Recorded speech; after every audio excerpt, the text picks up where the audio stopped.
Entre todos los misterios de la historia, pocos despiertan tanta fascinación como el Santo Grial, un objeto sagrado envuelto en secretos, teorías, leyendas y persecuciones. Pero, ¿qué fue realmente el Grial? ¿Por qué reyes, órdenes militares, papas y sociedades secretas dedicaron siglos intentando encontrarlo o esconderlo? Hoy revelaremos la jornada prohibida del Grial, su origen celta, su transformación en la mitología cristiana, el papel de los caballeros templarios, y cómo su secreto evolucionó hasta influir en grupos esotéricos modernos como la Rosa Cruz. Prepárate para sumergirte en una historia que atraviesa 1000 años de misterio. Acompáñame en este viaje al corazón de uno de los enigmas más grandes de la humanidad. Descubriremos juntos por qué el Grial es mucho más que un simple objeto. Es una idea que cambió el mundo y que, hasta hoy, nos sigue desafiando a encontrar la verdad. Mucho antes del cristianismo, los pueblos celtas reverenciaban objetos sagrados conocidos como calderos mágicos, capaces de resucitar guerreros y conceder sabiduría divina. Estos mitos, extendidos desde Irlanda hasta la Galia, ya contenían elementos que más tarde serían atribuidos al Grial. Por ejemplo, el caldero de Dagda, uno de los dioses más importantes del panteón irlandés, era inagotable y podía alimentar a cualquier ejército sin vaciarse jamás. Otro artefacto similar era el caldero de la regeneración, que podía devolver la vida a los guerreros caídos en batalla, aunque sin la capacidad de hablar. El Grial pudo haber sido, en sus inicios, un símbolo pagano de abundancia, renacimiento espiritual y poder sobrenatural.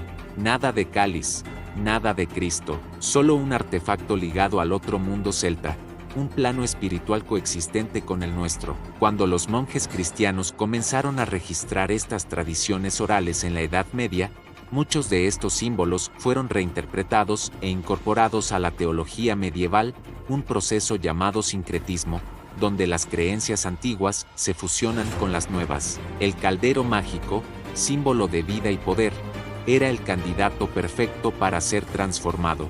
En el siglo XII, el poeta Chrétien de Troyes escribió Perceval, el cuento del Grial, la primera obra conocida que menciona el Grial. Curiosamente, en este texto, el Grial no es un cáliz cristiano, sino un objeto misterioso, una especie de plato ancho y profundo, llevado en una procesión ritual que el joven caballero Perceval presencia en el castillo del rey pescador. El objeto emite una luz tan brillante que apaga las velas de la sala. Sin embargo, Chrétien de Troyes murió antes de terminar su obra, dejando el misterio sin resolver.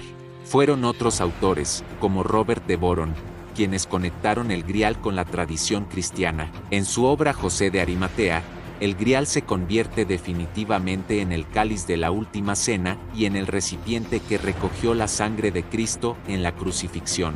Esta fusión del simbolismo celta con la imaginación cristiana creó un objeto tan poderoso que llegó a ser visto como la cima de la búsqueda espiritual, una reliquia que no solo concedía la vida eterna, sino que también era un puente directo con lo divino. Así, el Grial se convirtió en un símbolo de pureza, redención e iluminación. Los caballeros de la mesa redonda, como Parsifal, Galaad y Lancelot, protagonizaron jornadas épicas que, más que aventuras heroicas, reflejaban el camino interior del alma en busca de la verdad divina. Estas historias, conocidas como el ciclo artúrico, eran las superproducciones de su época. En estas leyendas, solo el caballero más puro y virtuoso podía alcanzar el Grial. Lancelot, el mejor guerrero, fracasó por su amor adúltero con la reina Ginebra. En cambio, su hijo Galaad, concebido sin pecado y de una pureza absoluta, es quien finalmente completa la búsqueda. Estas historias, repetidas en cientos de manuscritos y cantadas por trovadores en las cortes de toda Europa, difundieron la leyenda del Grial, despertando la imaginación de reyes, religiosos y, por supuesto, las órdenes militares que protegían la cristiandad. El Grial ya no era solo una leyenda, se había convertido en una obsesión. Aquí es donde entra en escena la Orden de los Caballeros Templarios, surgida después de la Primera Cruzada para proteger a los peregrinos en Tierra Santa. La orden creció exponencialmente en poder y riqueza. Establecieron su cuartel general en la mezquita de Alá Qsa, en Jerusalén. que se creía construida sobre las ruinas del antiguo Templo de Salomón. Su proximidad con Jerusalén, donde supuestamente el Grial habría sido utilizado por última vez, alimentó rumores, y si los templarios, durante sus excavaciones bajo el templo, hubieran encontrado algo más que tesoros, algunos creen que hallaron artefactos sagrados, incluyendo el propio Grial, pero no necesariamente un cáliz físico. Para muchas teorías, el Grial era conocimiento prohibido, genealogías que desafiaban la línea sucesoria de Cristo, documentos con enseñanzas esotéricas, o secretos capaces de derrumbar reinos enteros. Este supuesto conocimiento habría sido la verdadera fuente de su poder.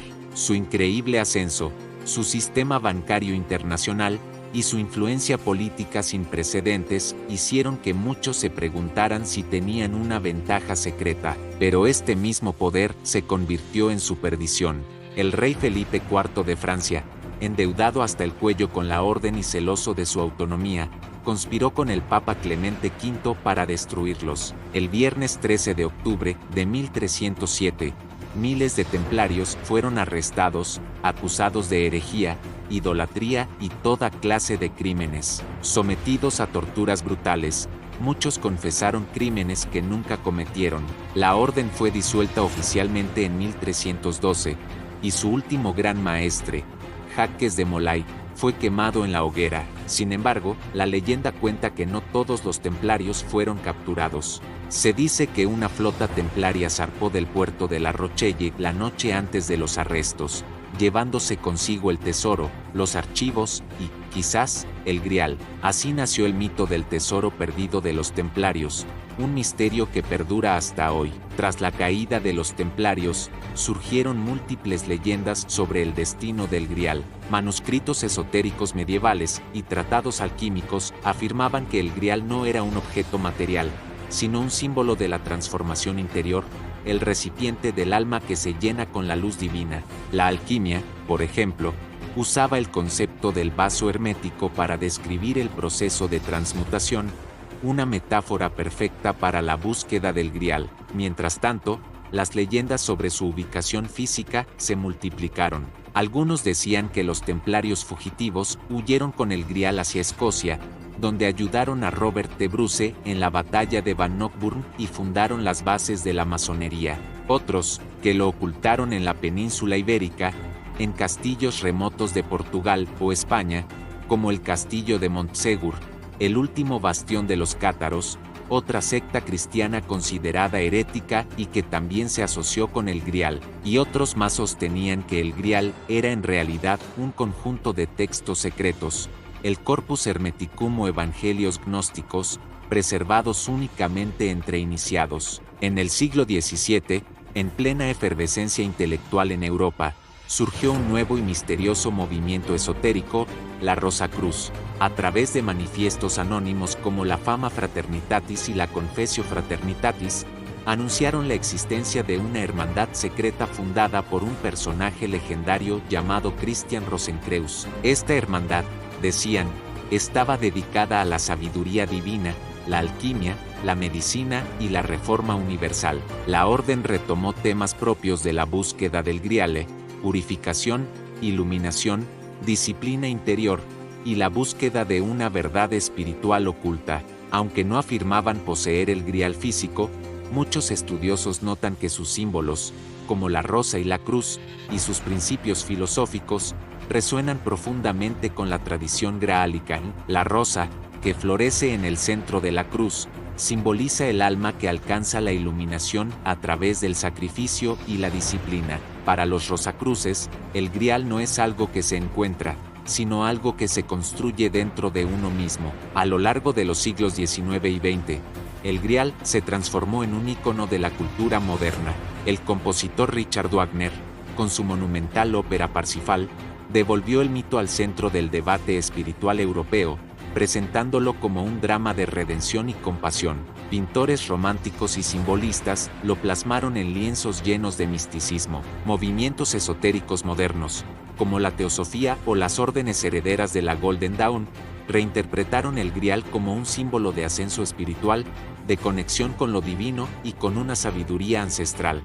Hoy, el Grial sigue más vivo que nunca en películas de Hollywood, novelas de gran éxito, videojuegos, religiones alternativas, sociedades discretas, e incluso en las más audaces teorías conspirativas, siempre adaptándose a las preguntas que cada época formula sobre el propósito, el poder y lo sagrado. Entonces, después de 1000 años de historia, ¿qué es el Grial? En realidad, ¿es un cáliz físico que espera ser descubierto en una cripta olvidada? ¿Un pergamino perdido con un secreto que podría cambiar la historia? ¿Una línea de sangre prohibida, descendiente del propio Jesús, como sugieren algunas teorías? ¿O es, quizás, un símbolo interior del camino espiritual que cada persona debe recorrer?